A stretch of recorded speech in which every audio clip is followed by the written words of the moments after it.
செங்கல்பட்டு மாவட்டம் மதுராந்தகம் அருகே கிளி ஆற்றில் ஏற்பட்ட வெள்ளப்பெருக்கு குறையாததால் வெள்ளத்தில் சிக்கிய தனியார் பேருந்தை மீட்பதில் இரண்டாவது நாளாக சிக்கல் நீடிக்கிறது.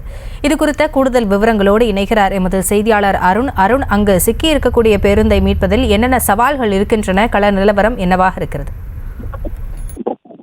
வணக்கம். நேற்று தச்சூரிலிருந்து செங்கல்பட்டு நோக்கி சென்ற தனியார் பேருந்தானது மதுராந்தகம் அருகே கிளியாற்றில் வெள்ளப்பெருக்கில் சிக்கி தவித்தது.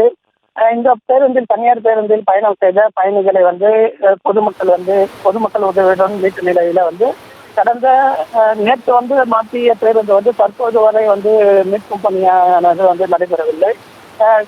இதற்கு காரணம் என்ன என்று பார்த்தால் கிளியாற்றில் அதிகப்படியான தண்ணீர் செல்வதால் இந்த பேருந்தை மீட்கும் பணியில் தாமதமானது ஏற்பட்டுள்ளது.